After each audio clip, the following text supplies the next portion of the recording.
काल सभागृहामध्ये हिंगोलीचे माजी खासदार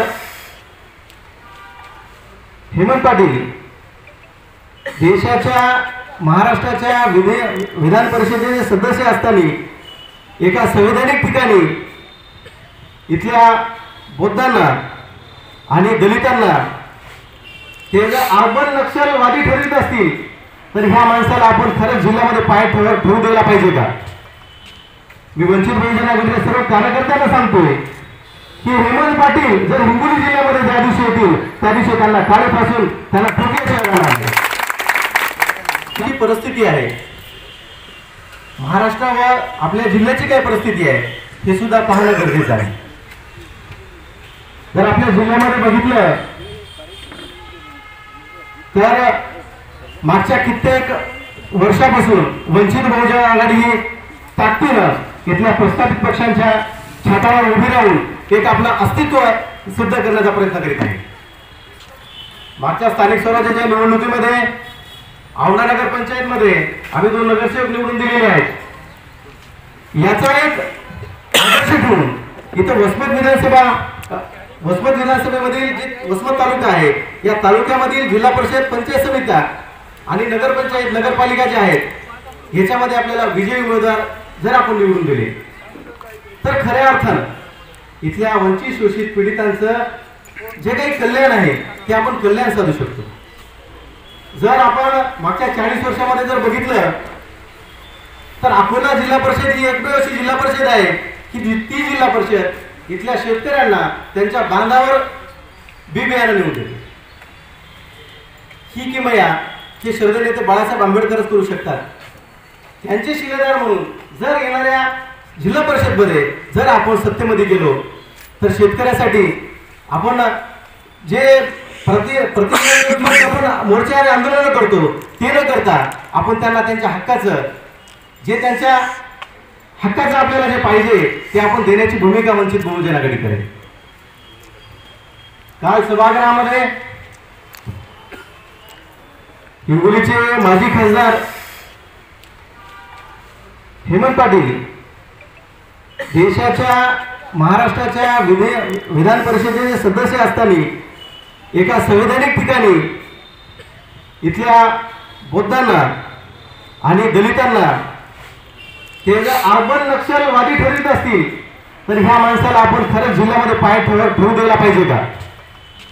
मी वंचित बहुजन आघाडीच्या सर्व कार्यकर्त्यांना सांगतोय की हेमंत पाटील जर हिंगोली जिल्ह्यामध्ये ज्या दिवशी येतील त्या दिवशी त्यांना काळेपासून त्यांना ठोक्यात त्या लोकशाहीची काय टिंगल उडली का? या लोकशाहीमध्ये इथला जो नागरिक आहे इथले जे बहुजन आहेत हे तुम्हाला का पाय तुडवण्यासाठी दिसत आहेत का?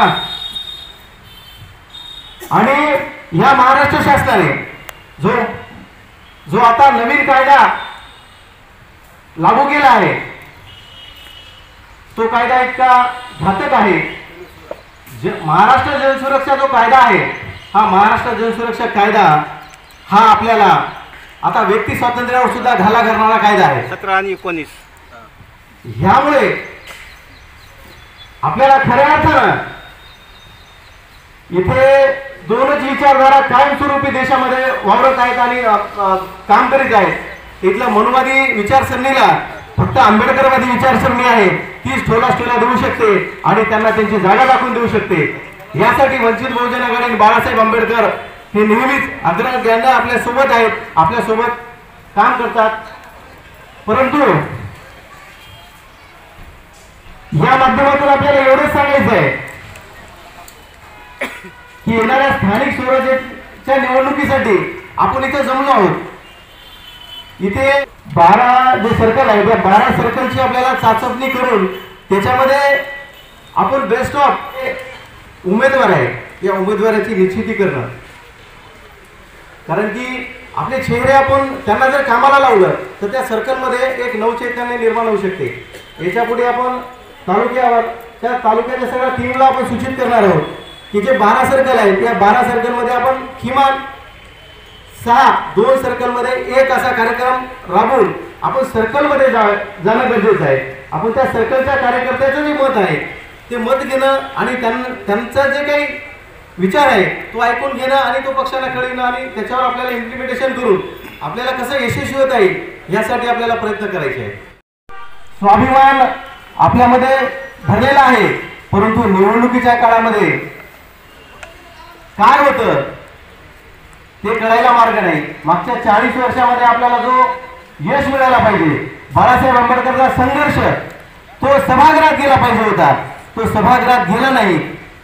आपल्यातले जे चोर पंक्चर आहेत ते आपल्याला शोधावे लागतील, कारण की ते आपल्यातच राहतात. परंतु ज्यावेळेस गाडी निघली त्यावेळेस त्याच्यातून हवा जाती, मग अवघड काम होते. हे जे काम आहे हे काम आपल्याला हे कार्यकर्त्यांना हेरणं लागेल. आणि ह्या माध्यमातून मी जास्तच न बोलता मी हा संदेश देईन की जो कार्यकर्ता आपल्या मुवमेंटला थांबविण्याचं जिथं काम करीत असेल, त्याच्यामध्ये मी बी असेल, तर मला सुद्धा जोड्यानं मारण्याचं काम तुम्ही केलं पाहिजे. यासाठी आपण नेतृत्व करतोय, आपण नेतृत्व करतोय तर आपण ते नेतृत्वच केलं पाहिजे, भडवगिरी गेली नाही पाहिजे. यासाठी मी कार्यकर्त्यांना जास्तीचं बोलून न बोलता मी एक एवढा संदेश देईन की आपण बाबासाहेब आंबेडकरांना एक संदेश दिलेला आहे, शिका, संघटित व्हा, संघर्ष करा. आपण शिकलो, संघटितही झालो, पण संघर्ष कोणात करतोय ह्याचं उत्तर तुम्ही शोधा. आपला संघर्ष कोणासोबत असला पाहिजे आणि आपण संघर्ष कोणासोबत करतोय याची जाणीव प्रत्येक कार्यकर्त्याला मला माहिती आहे. याची जाणीव आहे म्हणून तुम्ही इथं बसलात. तर इथून पुढे आपला संघर्ष हा फक्त मनोवादी विचारसरणीच्या लोकांसोबत राहिला पाहिजे, एवढं ठामपणे सांगतो. व या कार्यक्रमाचं यशस्वी आयोजन केलं त्याबद्दल कार्यक्रमाच्या आयोजकाचं मी ऋण व्यक्त करतो व थांबतो. जय भीम, जय भारत. या ठिकाणी वंचित बहुजन आघाडीची तालुका स्तरावरील महत्त्वपूर्ण बैठक संपन्न झाली, काय सांगणार? वसमत तालुक्यातील सर्व पदाधिकारी व कार्यकर्ता यांना एक वंचित बहुजन आघाडीचा एक कॉल होता. तो कॉल म्हणजे येणाऱ्या स्थानिक स्वराज्य संस्थेच्या निवडणुकीमध्ये आपण ताकदीनं लढणार आहोत आणि जिंकणार आहोत हा संदेश देण्यासाठी आम्ही इथं उपस्थित आलो. काय रणनीती असन आगामी स्थानिक स्वराज्य संस्थेच्या निवडणुकीमध्ये आपली? आगामी स्थानिक स्वराज्य संस्थेच्या निवडणुकीमध्ये श्रद्धेनेते बाळासाहेब आंबेडकर यांनी यापूर्वीच स्पष्ट करून सांगितलेलं आहे, भाजप व भाजप सोबत असणारे जे पक्ष सोडून इतर सर्व पक्षांसोबत वंचित बहुजन आघाडी युती करू शकते. त्यांचे जर जिल्हा पातळीवर जर प्रस्ताव आले तर. सध्या काही संपर्कात आहेत का सध्या स्थानिक पातळीवर युती करण्यासाठी पक्ष? नाही, सध्या तर कोणी तसं संपर्कात नाही आहे, परंतु संपर्कात ज्यावेळेस येईल त्यावेळेस आम्ही तुम्हाला निश्चितच प्रसारमाध्यमांना आम्ही सांगू. येणाऱ्या निवडणुकीच्या इच्छुक उमेदवारांना काय आवाहन करायला पाहिजे कामासाठी? येणारे जे इच्छुक उमेदवार आहेत त्यांना एकच मी सांगू इच्छितो की त्यांनी निवडणूक जिंकण्यासाठी जी रणनीती आहे, पक्षांना वाढीची जी रणनीती आहे ती रणनीती त्यांनी आखावी आणि आपल्या सर्कलमध्ये, आपल्या मतदारसंघामध्ये योग्य कामाचं नियोजन लावावं. तुम्ही आता बोलता बोलता म्हणालात की हेमंत पाटील यांना काळे फासू, काय प्रकरण आहे नेमकं? महाराष्ट्र जनसुरक्षा कायदा हा विधान परिषदेमध्ये काल मांडला गेला आणि ते सांगता वेळेस माजी खासदार हेमंत पाटील यांनी बौद्ध व दलित यांना म्हणजे महाराष्ट्राच्या सभागृहामध्ये एक हीन अशा पद्धतीनं एक अर्बनी नक्षल हा शब्द प्रयोग इथल्या बौद्ध व इथल्या आदिवासी समूहाच्या लोकांना उद्देशून त्यांनी केलेला आहे. तो अतिशय निंदनीय आहे आणि ते हिंगोली जिल्ह्यामध्ये पाऊल टाकतील त्यावेळेस खऱ्या अर्थानं वंचित बहुजन आघाडी त्यांचा समाचार घेतल्याशिवाय राहणार नाही. भाषणामध्ये चोर पंचराईचा उल्लेख केला, तर काय हे सल्ला देसान? चोर पंचराई प्रत्येक पक्षामध्येच ह्या अशा काही गोष्टी असतात, परंतु आम्ही पक्षीय संघटनेमध्ये मी हा इशारा देऊ इच्छितो की ह्या अगोदर ज्या काही गोष्टी झाल्या असतील त्या यापुढे कदापि सहन केल्या जाणार नाही. बाकी जे काही आता पक्ष सोडून गेलेत त्यांना काय आव्हान करणार की काय पक्षाला नुकसान होईल त्यांच्यामुळं, की खरंच बरं झालं असं काय सांगणार त्या संदर्भात? नाही, त्या संदर्भामध्ये नो कॉमेंट्स आहेत, कारण की तो विषय इथं तो शब्द म्हणजे त्यांना जे गेलेत त्यांच्याविषयी जे आहेत ते मावळे आहेत, जे गेले ते कावळे आहेत, एवढंच बोलू शकतो. याच्यावर आज काही जो बोलणार नाही. पक्षप्रवेश झालाय त्यांना काय आव्हान कराल? न्यूकमर्स जे आपल्या इथे आलेले आहेत त्यांना एकच सांगू इच्छितो की वंचित बहुजन आघाडी हा पक्ष हा विचारधारेवर चालणारा पक्ष आहे.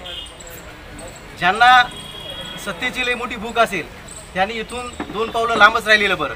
परंतु इथे जर फुले शाहू आंबेडकरांची चळवळ ताकदीनं आणि नेटानं करायची असेल तर त्यांचं वंचित बहुजन आघाडीमध्ये वेलकम आहे. ठीक आहे.